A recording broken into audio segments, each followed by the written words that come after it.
शक्तिमान पिता धन्यवाद करते हैं आज के सुंदर बाइबल अध्ययन के लिए। खुदावन हरी को बड़ी बरकत दे, आशीष कर पिता, यीशु नाम से मांगते हैं, आमीन।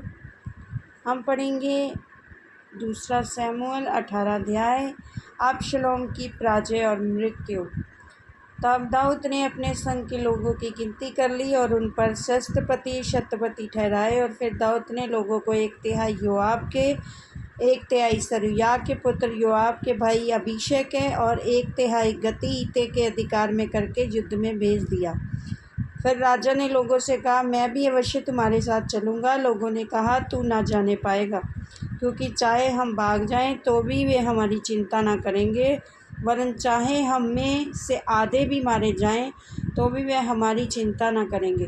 परंतु तू हमारे सरीखे 10,000 पुरुषों के बराबर है, इसलिए अच्छा ये है कि तू नगर में से हमारी सहायता करने को तैयार रहे। राजा ने उनसे कहा, जो कुछ तुम्हें भाए वही मैं करूँगा। इसलिए राजा फाटक की एक ओर खड़ा रहा और सब लोग 100 और 1000 के करके निकलने लगे।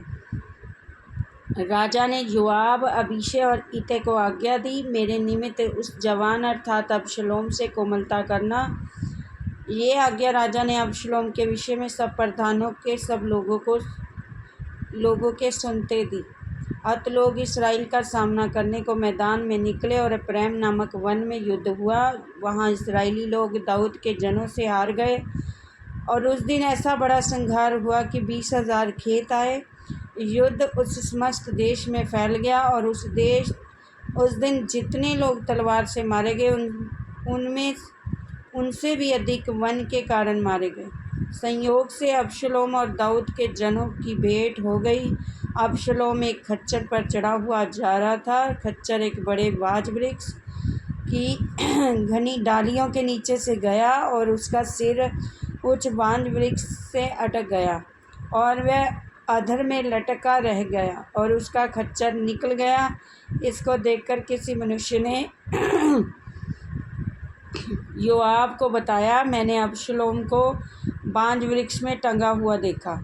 योआब ने बताने वाले से कहा, तूने ये देखा, फिर तू क्यों इसे वहीं मार के भूमि पर न गिरा दिया? तब मैं तुझे 10 टुकड़े चांदी और 1 कटीबंध देता। उस मनुष्य ने योआब से कहा, चाहे मेरे हाथ में 1000 टुकड़े चांदी तोल कर दिए जाएं तो भी राजकुमार के विरुद्ध हाथ न बढ़ाऊँगा, क्योंकि हम लोगों के सुनते राजा ने तुझे और अबीशै और ईते को यह आज्ञा दी, तुम में से कोई क्यों ना तो उस जवान अर्थात अबशालोम को ना छुए। यदि मैं धोखा देकर उसका प्राण लेता तो तू आप मेरा विरोधी हो जाता, क्योंकि राजा से कोई बात छिपी नहीं रहती। योआब ने कहा, मैं तेरे संग यूं ही ठहरा नहीं रह सकता। इसलिए उसने 3 लकड़ी के 3 तीर हाथ में लेकर अबशालोम के हृदय में और बांज वृक्ष में जीवित लटका था छेद डाला। तब जोआब के 10 हथियार ढोने वाले जवानों ने अबशालोम को घेर के ऐसा मारा कि वह मर गया। फिर योआब ने नरसिंगा फूँका और लोग इस्राएल का पीछा करने से लौट गए, क्योंकि योआब प्रजा को बचाना चाहता था। तब सब लोगों ने अबशालोम को उतार के उस वन के एक बड़े गड्ढे में डाल दिया और उस पर पत्थरों का एक बहुत बड़ा ढेर लगा दिया। सब इस्राएली अपने अपने डेरे को भाग गए और जीते जी अबशालोम ने ये सोचकर कि मेरे नाम का स्मरण कराने वाला कोई मेरा पुत्र नहीं है, अपने लिए एक लाट खड़ी कराई थी जो राजा की तराई में है, और लाट का अपना ही नाम रखा, जो आज के दिन तक अबशालोम की लाट कहलाती है। अबशालोम की मृत्यु का दाऊद को समाचार। तब सादोक के पुत्र अहीमास ने कहा, मुझे दौड़कर राजा को ये समाचार देने दे कि यहोवा ने न्याय करके तुझे तेरे शत्रुओं के हाथ से बचाया है। योआब ने उससे कहा, तू आज के दिन समाचार ना दे, दूसरे दिन समाचार देने पाएगा, क्योंकि आज समाचार ना दे इसलिए कि राजकुमार मर गया है।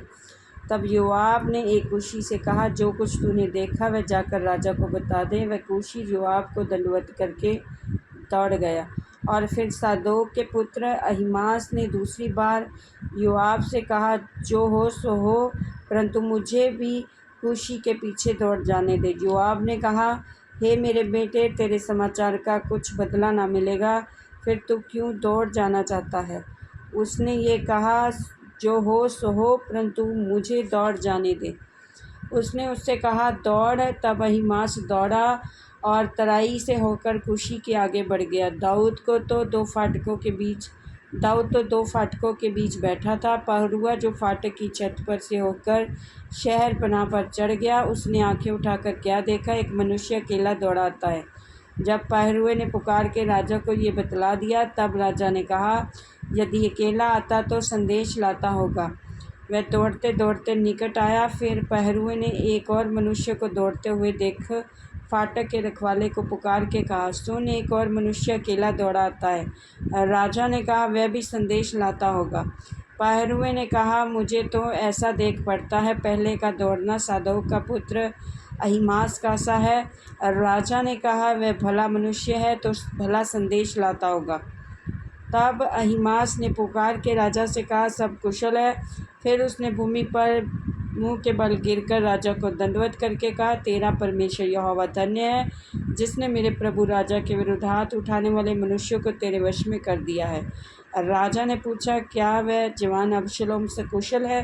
अहीमास ने कहा, जब योआब ने राजा के कर्मचारी और तेरे दास को भेज दिया, तब मुझे बड़ी भीड़ देख पड़ी, परंतु मालूम न हुआ कि क्या हुआ था। राजा ने कहा, हटकर यहीं खड़ा रह। अत वह हटकर खड़ा रहा।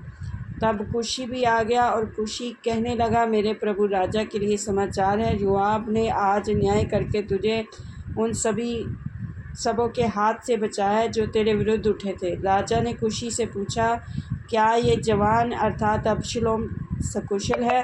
कुशी ने कहा, मेरे प्रभु राजा के शत्रु और जितने तेरी हानि के लिए उठे हैं, उनकी दशा उन जवान की सी हो।